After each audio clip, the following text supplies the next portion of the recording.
สบายดีพี่น้องมาสุขุทุกคนเด้อวันนี้ก็ได้อุ่นกาหลังจากไปผูกแขนน้องทองมาแล้วก็เห็ดน้ำคลองขายคือเก่าเด้อพี่น้องเด้อไปตลาดพี่น้องไปตลาดแล้วก็มาเกียมเห็ดคลองขายเนาะพี่น้องเนาะคลิปนี้ก็สิมาตอบคอมเมนต์ FC เด้อพี่น้องเด้อที่ FC ไปคอมเมนต์มาเนาะพี่น้องเนาะเรื่องน้องบอนแน่เนาะพี่น้องเนาะแล้วก็เรื่องรถเรื่องล่างของอ้นแน่แล้วก็เรื่องของน้องทองแน่เนาะพี่น้องเนาะที่ FC ไปคอมเมนต์มาคนอื่นอ้นกสีมาตอบเรื่องน้องทองก่อนพี่น้องเลยที่ FC เพิ่นคอมเมนต์มาว่าวันนี้ต่อไปก็ต้องไปเองนู่นนี่นั่นที่เพิ่นว่ามากะแล้วก็เรื่องการที่ข่อยเนี่ยคิดหน่อยเกินไปนู่นนี่นั่นเนาะบ่คิดอันกว้างแน่นะ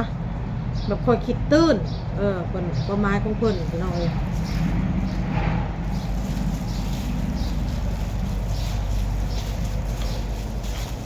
ตายพี่น้องเอ้ยนี่ก็ถือว่าเป็นบทเรียนพี่น้องเป็นบทเรียนอีกบทเรียนหนึ่งพี่น้องเอ้ยอ้นอันนี้ต่อไปก็สิบ่ได้ใส่ไผแล้วพี่น้องเอ้ยมีหยังก็สิได้ไปด้วยตัวเองนอกจากผัวตัวเองหรือว่าคนในครอบในครัวนี้นะพี่น้องเนาะขอโทษพี่น้องเอ้ยขอโทษน้องทองหลายๆเลยขอโทษพ่อเฒ่าวันไม่เฒ่าน้อยนำพี่น้องเอ้ยที่เฮ็ดให้เดือดร้อนนำนี่แหละพี่น้องขอโทษ FC นำพี่น้องเอ้ยสิ่งที่อ้นเฮ็ดลงไปมันบ่ถูกบ่ต้องเด้อพี่น้องเด้อบางสิ่งบางอย่างที่ FC ไปคอมเมนต์มาก็มันก็แม่นความเพิ่นพี่น้องเอ้ย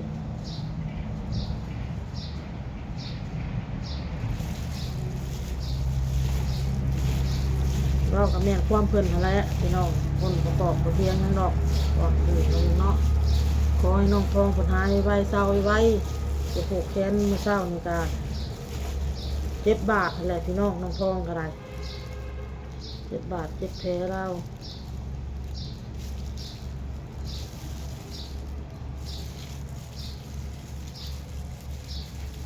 เรื่องอุบัติเหตุไม่มีใครอยากให้มันเกิดนะพี่น้องเนาะอันนี้ก็สิได้ไปเองเฮ็ดเองนั่นแหละพี่น้องเอ้ยขอโทษหลายๆถ้าจะว่าน้องทองบ่เป็นหยังพี่น้องเอ้ยถ้าน้องทองเป็นหลายกว่านี้ข่อยแฮงจะคิดกินแหนงคิดเสียใจเสียความรู้สึกเลยพี่น้องข่อยนี่เสียใจตลอดชีวิตเลยแหละเสียความรู้สึกตัวเองนั่นแหละพี่น้องเอ้ย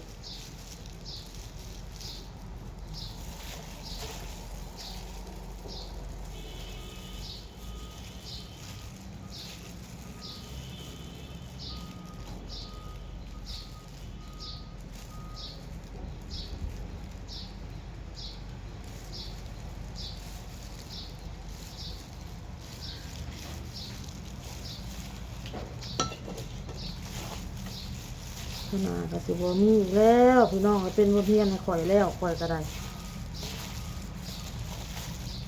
แล้วก็นี่อัน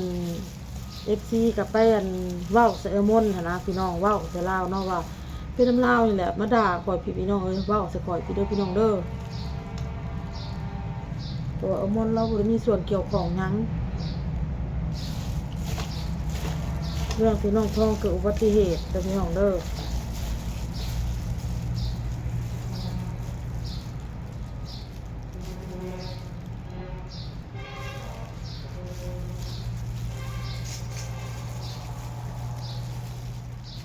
มี FC เพิ่นคอมเมนต์มาน้องพี่น้องเมื่อคืนอ้นก็ตอบเอ้ยเพิ่นไปแล้วน้องพี่น้องเนาะ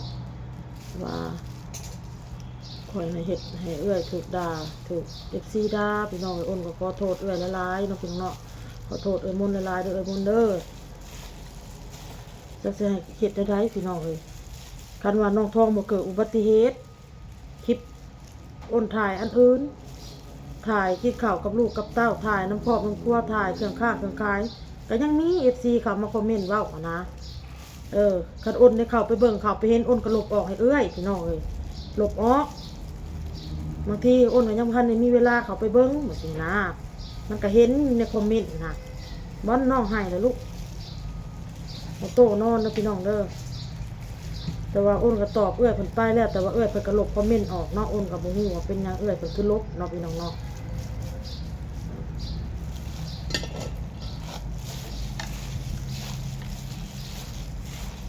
เอื้อยเพิ่นลบแล้วเอื้อยเพิ่นก็มาคอมเมนต์ใหม่บัดนี้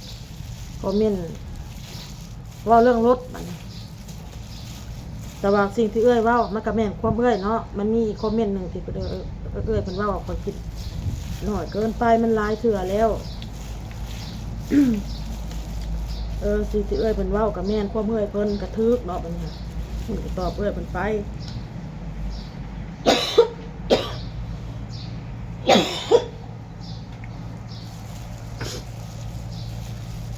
เรื่องที่ FC ไปด่าเอื้อยนี่เอื้อยอ้นก็บ่ได้อันนั้นดอกบ่ได้ไปบอกให้ FC อันไปด่าเอื้อยดอกพี่น้องเอ้ยบ่มีไผดอกจะให้อันคนไปด่าอันคนในอันครอบครัวตัวเองอ้ายน้องตัวเองค่ะ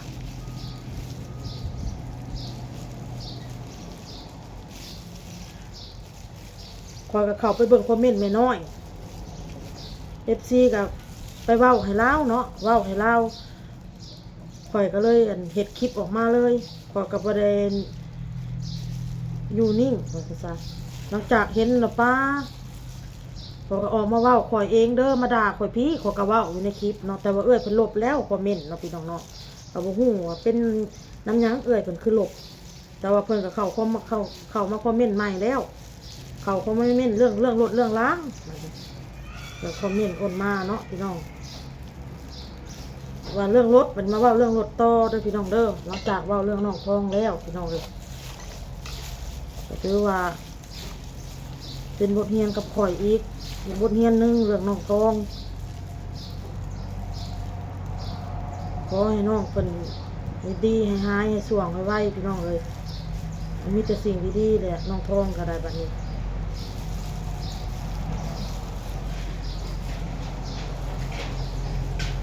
เรื่องรถเนาะบัดนี้ขอสิเว้าให้ฟังเรื่องรถนี่แหละสิไปเอารถน้ำเอื้อยไอ้เต้มาใส่คอยละถามผัวจะโทรถามเอื้อยเจ้าเด้อเพราะว่ารถน่ะเป็นรถเอื้อยลาวเนาะเขาต้องให้ลาวเป็นคนโทรให้ลาวน่ะเป็นคนเว้าเพราะว่าเฮาสิเอารถน้ำลาวมาใส่เนาะผัวบอกว่าโทรแล้วคุยแล้วมีแต่ว่าให้บอกไปเอารถว่ะแล้วผัวน่ะบ่มีเวลาจักเทื่อไปเอาเพราะว่ามันสิเป็นอาทิตย์ได้ยืมรถเอื้อยกันเนาะการที่ยืมรถคนนี่เฮาก็ต้องเกรงใจเพิ่นนะเฮาบ่ได้ยืมแต่ตอนเช้าพี่น้องตอนแรงก็ยืมตอนเช้าก็ยืมไปหับไปส่งลูกนะอ้นคิดนะแล้วก็มี FC กับคอมเมนต์เว้าให้อ้นก็ร้ายเนาะตอนนั้นเนาะแต่ต่อมากันน้องอีกบัดนี้ฝากตะถามกับเมียอีกเอาไปนี่แหละเพิ่นก็สอนเฮาหลายสิ่งหลายอย่างเพิ่นก็ดีนำเฮาหลายสิ่งหลายอย่างอยู่รบกวนก็ร้ายแล้ว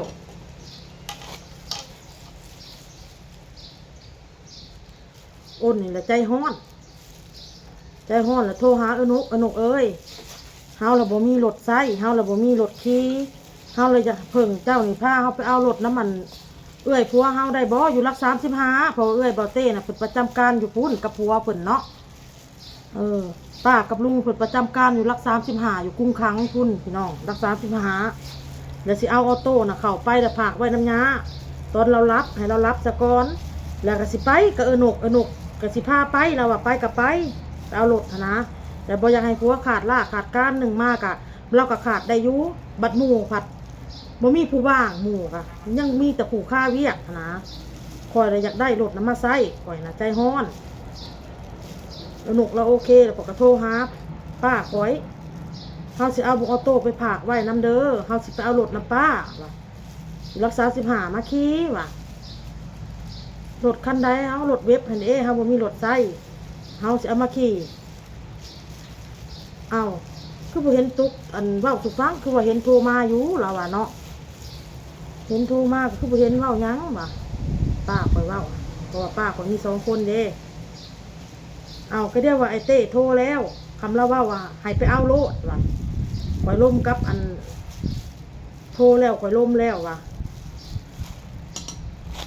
บัดนี้ป้าว่ายังพันในลมบัดนี้ผัวก็ได้ยังพันในเว้าบัดนี้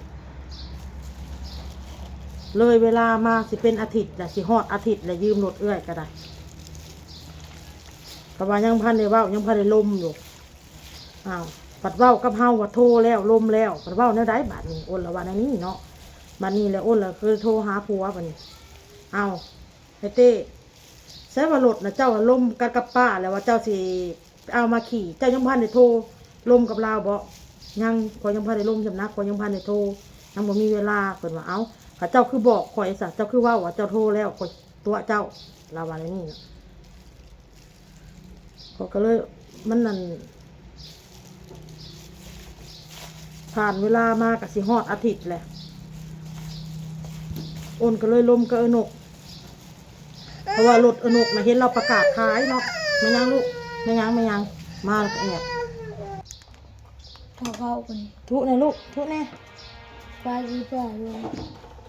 เด็กกินข้าวได้พี่น้องเด้อคอยประสิทธิ์เครื่องขายขอไปทำข้าวเครื่องขายขอไปนั่งว่าวไปนั่งนี่แหละว่าวต่อเลยแต่ว่าความสายแล้วเนาะ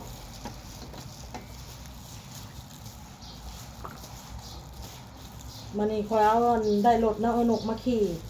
ว่าวกันบัดนี้หลังจากนั้นเห็นเอาหนกแล้วว่าเราประกาศขายอยู่เนาะเอารถกูนี่เด้อสะบ่มีกับเราไว้เนาะเราก็แนะนำเราก็แนะนำในนั้นแล้วนี่ก็ตกลงกันบัดนี้มันก็ได้รถน้ำป้ามาขี่แล้วก็ได้รถเอาหนกมาขี่ข่อยก็ซื้อเอาน้ำเหล้าซื้อกับข่อยก็บ่ได้จ่ายเงินสดให้เล่าดอกพี่น้องข่อยก็ผ่อนให้เล่าเด้อพี่น้องเด้อก็จึงบ่ได้เว้า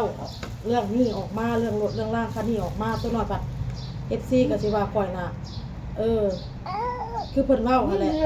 แต่ว่าข่อยอยากได้เงินจาก FC มาซื้อรถเนาะเพิ่น เพื่อ ว่า อะไร เห็นบ่สิ่งที่ข่อยบ่เว้าในมือนั้นเพิ่นก็ยังมาเว้าให้ข่อยในมือนี้อยู่ดีเนาะพี่น้องเนาะเอาให้น้องลูกคือบ่มีซีนล่ะ มันกิน มันกินบ่ ห้องหักเอาใส่เข่าเขาเป่าใส่เข่า อยามันเหี่ยเอาซีนใส่หลายๆนะลูกเอ้ยบ่มีฮอดซีนเข้าก็ได้ เป็นได้บ่เนี่ย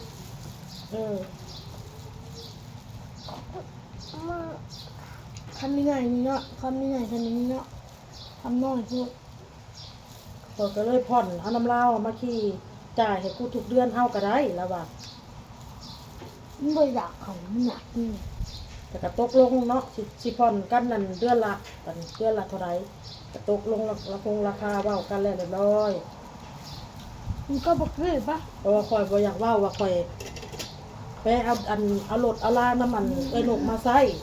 แต่ย้อนย่านว่ามี FC เพิ่นสิมาเว้าว่าข่อยนี่อยากให้ FC ซื้อรถซื้อล่างให้มีแต่ว่าเฮาข่อยใส่ข่อยต้องไปแล้วเฮาหักชีวิตเองเว้ากับผัวแล้วได้ข่าวว่าจะเอาให้เป็นตอนมั้งบ่เอาให้เป็นตอนลองให้เอามือเอาออกหน่อยอะไรไม่งั้น มันคือกินบะมันเลยกินละมันบ่อยากเขาเลย พอยก็ยังผ่อนเราหมดขอยก็ยังจ่ายให้เราทุกๆเดือนเลยพอฮักกะโอนให้เรางวดรถนี่ฮักกะโอนให้เราวังมือซื่นทันก็เลยย่าบ่เว้าย่าซะบ่ได้รถน้ำเอื้อบ่เต้มาขี่กันเอารถนะนกได้รถนะนกแล้วก็ย่าข่อยซื้อเอาน้ำเหล้าแต่บ่ได้ซื้อเงินสดข่อยผ่อนเอาทุกเดือนเด้อ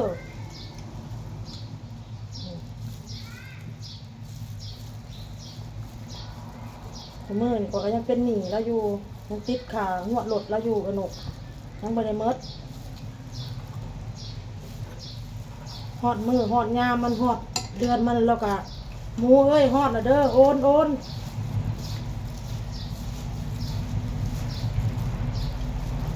ก็เลยยาบ่เว้ามี FC เพิ่นคอมเมนต์มาเว้ามาก็สิเว้าเลยซะเนาะพี่น้องเนาะเรื่องงบเด้อพี่น้องเด้อ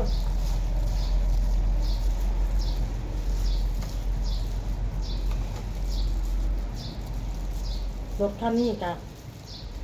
พอเอามาขี่กะโยได้หลายเดือนแล้วได้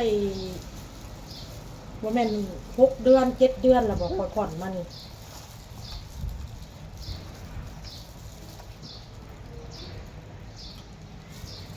โอ้จริงอ่ะ มี FC เพิ่นคอมเมนต์มากก็เลยเว้าไปพี่น้องเด้อ มดแล้วไม่เอาไม่เอา เว้าว่าข่อยก็กินปิ้งตับได้ลูกปิ้งไก่อะอันนั้นปิ้งไก่ให้น้องแกงหน่อไม้เดี๋ยวบ่เอาบ่ ก็แต่ ลูกแกงหน่อไม้แม่เอามาเป็นเดือนโตมีถุงยางเห็นกิน ไม่ได้ไม่ก็ไม่กินมดนะ แล้วเอาแกงหน่อไม้มากินหนึ่งตอน พี่เป็นจอบมันมี จะอยากไปชมพักไปจัดอยากบ่ เนี่ยนี่มันจอบมันมีมันอ่ะตอนนี้ เราใส่ข้าวนี่เด้อ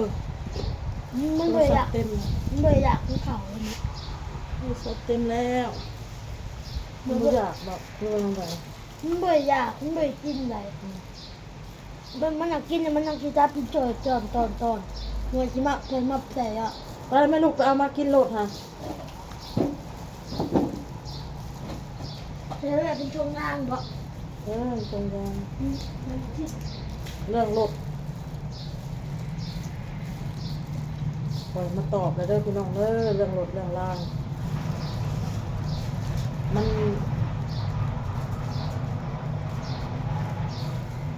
ทายคอยประคิดว่าได้รถน้ำเอื้อยมาเต้มาใส่แล้วมาขี่แล้วแต่ยังไม่มีเวลาไปเอา จะอะไรอ่ะ พอพอได้แต่บอกคุณเจ้าได้แต่เว้าแต่ว่าไปเอารถน้ำเอื้อยบอเต้มาขี่แต่พอได้รถน้ำเอื้อนกมาใส่แหละพอไปได้เว้าบัดนี้เนาะบ่ได้เว้าออกคลิปบ่ได้บอกFCบัดนี้นึงข้อที่ข่อยบ่อยากบอกข่อยบ่อยากเว้าก็ย้อนว่าขอย่าน FC ว่าเอาอันบ้านคือมาดาวมาผ่อนรถอย่างท่านน่ะสิอยากให้ผู้ใหญ่ใจดีซื้อให้อยากให้ผู้ใหญ่เพิ่นซอยข่อยบอกไว้เลยผู้ใหญ่ใจดีทุกคนที่เพิ่นซอยข่อยเหลือข่อยมานี่ข่อยบ่เคยขอเพิ่นให้ข่อยด้วยใจเด้อพี่น้องเด้อเพิ่นให้ข่อยด้วยใจพี่น้องเอ้ยข่อยบ่ได้ขอเพิ่นก็สาธุพี่น้องเอ้ยผมมุกขอบใจผู้รักผู้ใหญ่เป็นหักเฮาแพงเฮาเป็นซอยเป็นเรือเฮา ปาติโต้บินซับมดแล้วก็บุกเยี่ยม ปีกจับลูกปีกไก่มาแล้วมาเนาะ ก็ต้องจะบิน ปีกไก่ดีแล้วก็จนมาปัจจุบันนี่เนาะ เขากิน เพิ่นก็ยังเว้าให้ปล่อย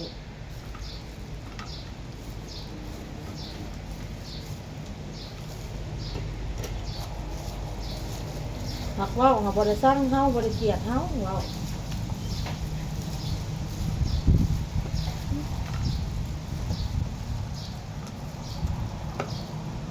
ขอบมุกขอบใจเอ้ยเพิ่นบ่ได้คิดเครียดคิดให้คิดสร้างเอ้ยเพิ่นพี่น้องเพิ่นคนเอ้ยเพิ่นเว้ามาเนาะแต่เอิ้นก็จะให้เอ้ยเพิ่นเข้าใจเอิ้น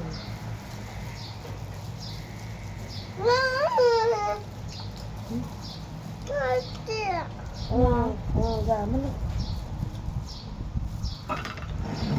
เรื่องของเรื่องมันแหละเป็นอันนี้ถ่ายผัวเพิ่นว่าล้มน้ำป้าแล้ว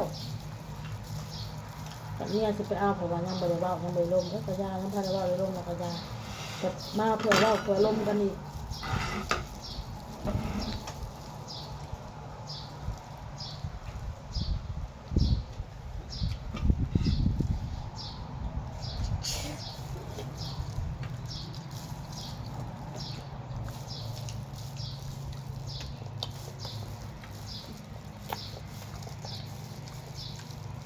เวลารถนางนกมาขี่แล้วจบคอยผ่อนคอยใส่คอยจ่ายเราไปมันหักเมิดแต่ละเดือน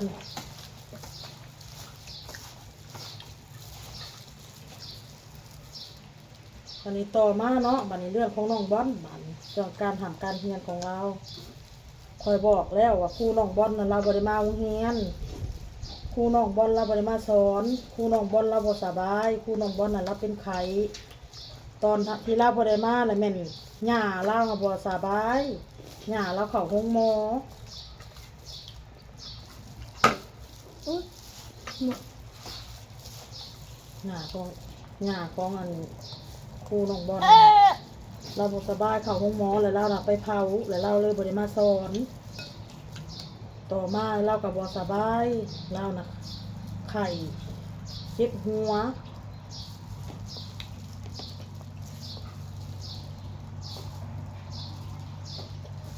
น้องบอลน่ะเป็นไข้บ่สบายเลยบ่ได้ไปสอนนักเรียน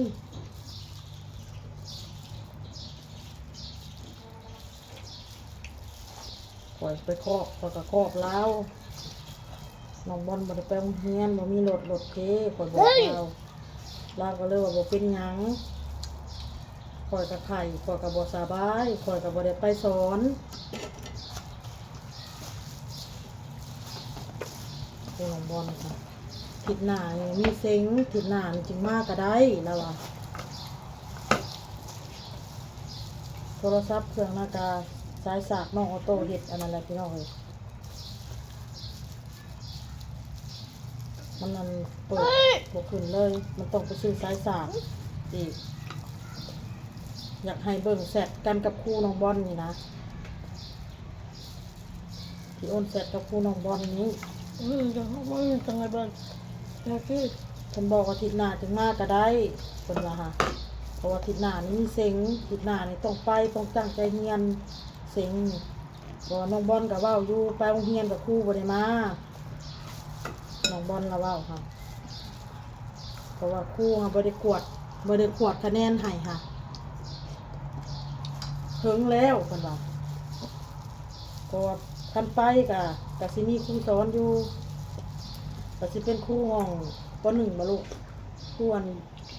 ป .1 เพิ่นมาเขียนใส่กระดานให้มันบอกเขียนใส่กระดานสิเจ้าก็พากันจดเอามันบอกเพราะว่าเพิ่นก็ต้องไปสอน เบื่อเคลียร์จะมีกับเคลียร์มีกับเคลียร์วันเคลียร์ยังไงก็แล้วแล้วก็เคลียร์หน้าดัดตาดัด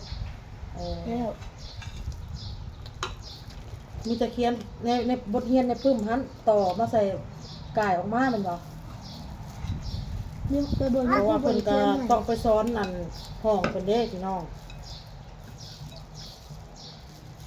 เพิ่นก็ต้องไปสอนในห้องเพิ่น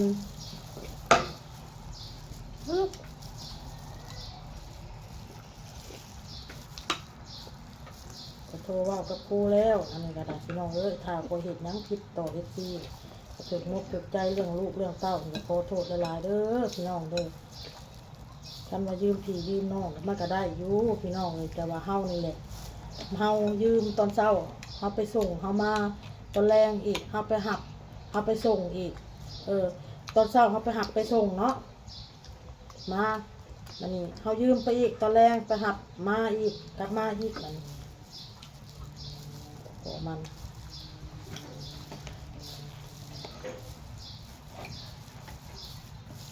วัดจากไป เห็ดน้ำเครื่องข้าวเครื่องท้ายแน่นะ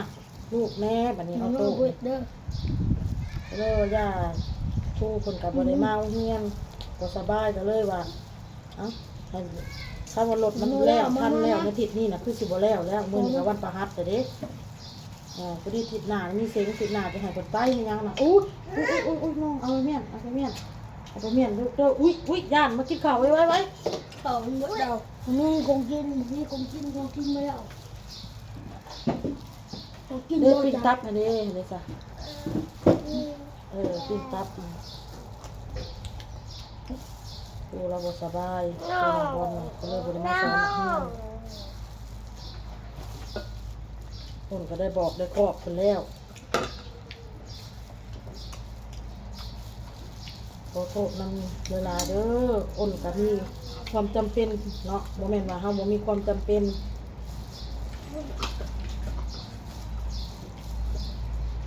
ว่าพื้นรถเพกับบ่แม่นมันเพมันสิขี่บ่ได้เฮาไปแปลง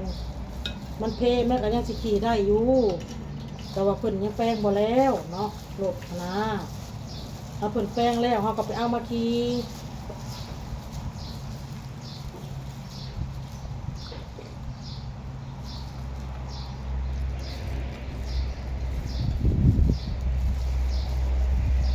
ใจพี่น้องเอ้ยเข้าใจเพิ่นแน่อันใดคิดขอก็ว่าขอคิดขอก็ขอโทษน้ำละลายเด้อหมดทุกคนหมดขอบใจขอโทษขออภัยน้ำละลายหมดทุกคนหมดขอบใจFCหมดทุกคนจะเป็นห่วงเป็นใยเรื่องการทำการเรียนของน้องบอลเด้อคุณละลายพี่น้องหมดขอบใจด้วยขอบคุณกันที่เป็นคอมเมนต์มาเนาะมาเป็นเข้าใจบางสิ่งบางอย่างนะบางอย่างบางเรื่อง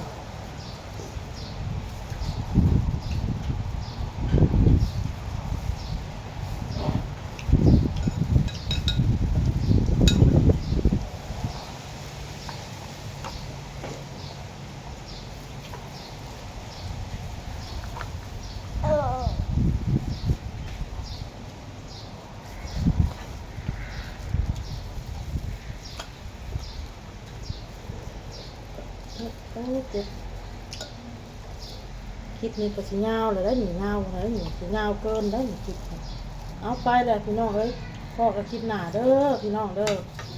ขอบใจFCมาทุกคนที่เขามาหลับชมหลับฟังแต่ต้นจนจบเลยพี่น้องเด้อขอบคุณหลายๆขอให้FCมาทุกคนมีสุขภาพร่างกายแข็งแรงเดินทางไปไสไปหาตลอดปลอดภัยขอให้โชคให้มันร่ำให้รวยอยู่ดีมีแรงไปเลยพี่น้องสบายดีพี่น้องบ๊ายบาย